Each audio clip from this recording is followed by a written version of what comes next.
Ce réseau a été commencé en 2001 et pas près d'être fini encore. Donc la partie qui a été faite en première a été électronique avant le décor. Voici le module de posé de 3 alignes différentes pouvant être pilotées sur chaque voie, sachant qu'il y a 3 voies sur le réseau. Donc chacune peut sélectionner l'alimentation que l'on veut avec visualisée par un vumètre. Là, c'est la construction d'une nouvelle plaque qui sera pour la gare, en entrée de gare, qui actuellement me fait un petit peu défaut. Vu que tous mes blocs système ont évolué avec le temps, vous voyez, maintenant je mets les blocs sur une plaque que je remonte, parce que travailler en dessous, allongé, c'était plus possible. On voit aussi les transistors de puissance que j'ai séparés des plaques et qui est une très bonne solution. Voilà un petit TCO qui correspond à celui de Condontéral, celui qui est avant Condontéral, avec à chaque fois une possibilité de voir le sens sur la voie sans qu'il y ait de train. Bon, c'est très rudimentaire comme système, il faut savoir que je fais ça peu à peu et que je suis comme tous, je suis souvent pressé de voir le résultat. Donc voilà, le train va à droite, là c'est évident, avec possibilité sur les voies d'arrêter ou pas arrêter les convois. Voilà les anciennes plaques qui sont actuellement encore en fonctionnement, bien qu'elles soient en mauvaise posture. Mais bon, c'est une partie aussi, il y a beaucoup de câblage à faire, avec les nouveaux systèmes et nouveaux modules, qui eux utilisent les optocoupleurs de pouvoir passer d'un réseau à l'autre. Comme ça, c'est complètement interactif pour les blocs système et ça me permet d'éviter les accidents comme j'ai eu de nombreuses fois et d'avoir des locaux qui tombent par exemple. On voit bien l'optocoupleur et le potard qui sert à accélérer ou désaccélérer le train au moment des arrêts. La LED rouge s'allumant quand le train est à l'arrêt et qu'il est occupé. Visualisation du feu rouge, feu vert également sur la carte, et sur les dernières j'ai visualisé le feu orange également. Donc là nous arrivons sur le réseau. On voit au passage les câbles soldés qui permettent de relier les modules entre eux, parce qu'il faut savoir, là on voit bien aussi qu'on passe d'un module à l'autre, il y a 7 modules au total, sachant que tout est presque démontable, sauf la montagne que vous allez voir, qui cache, elle, la boucle de retournement et l'hélicoïde, la future hélicoïde, avec cette rame avec ABB 67000, le passage à la voie 1, la voie 2, sachant qu'elle est actuellement sur la voie 2 et qu'elle va arriver déjà en gare, vu la grandeur de mon garage, de 2,80 m sur 4,50 m. C'est un plaisir de voir les trains se croiser et puis de voir certains automatismes. La gare est actuellement en construction, on voit les quais, là je ne sais pas encore comment je vais terminer ça, mais bon, le vert et ça se passe pas mal. Là la sortie de gare, on voit bien l'enchevêtrement des aiguillages, qui sont commandés tous par des itinéraires, que je montre un peu plus loin. Je crois que sur un réseau, la première chose à faire, c'est les automatismes et l'électricité. Là on voit bien une jonction entre deux éléments. Moi c'est relié par en dessous par les soldés. Là je télécommande tout par les itinéraires. Donc là j'ai commandé au train de passer de la voie 2 à la voie 1. Donc il va passer sur la boucle de retournement. Donc il va apparaître de l'autre côté, là qui arrive. Donc il va monter, parce que là j'ai réussi, par rapport à mon réseau de 2001, j'ai enlevé un croisement et donc j'ai fait un passage supérieur, ce qui a grandement simplifié le fonctionnement du réseau. Donc là elle arrive en haut.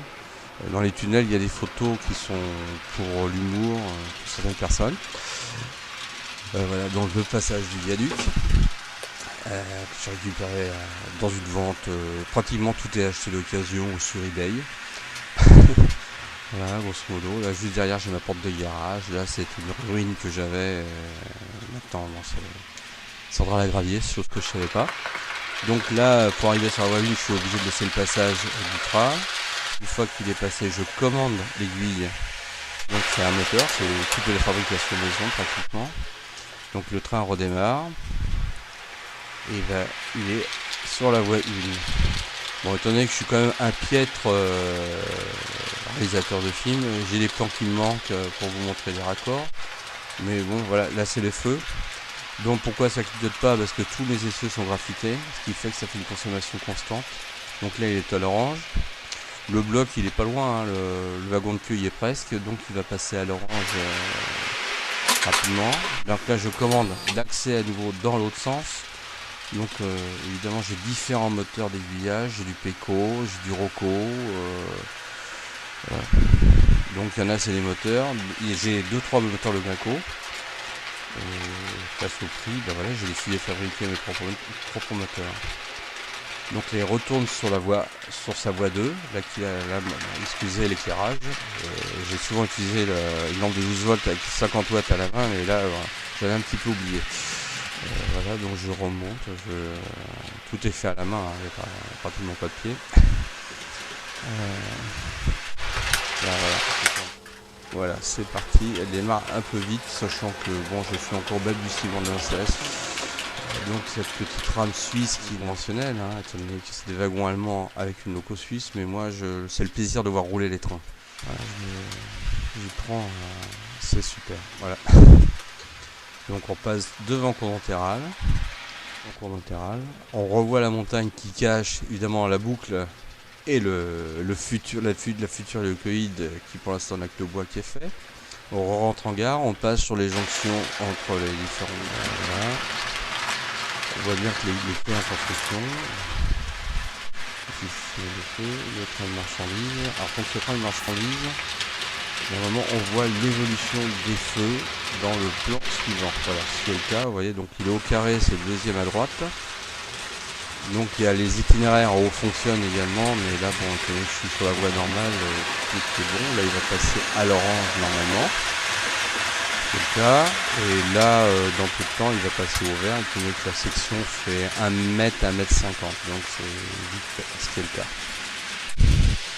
Là voilà le système de télécommande d'itinéraire, on voit bien avec la visualisation des LED en dessous, et donc c'est du système à diode, ça c'est les histoires de relais, les petits moteurs, toujours fabrication maison, le bloc automatique avec le rouge-vert, les aiguillages picots qui sont commandés électriquement mais pas d'une manière conventionnelle. Je les commande tous par rupture par transistor. Ce qui fait que le fonctionnement il est net. Donc j'ai un système d'arrêt automatique au cas où j'ai un problème, ce qui est le cas là. Donc là si je rappuie dessus, le train ne redémarre pas, ce qui est souvent le cas quand on utilise un turbo.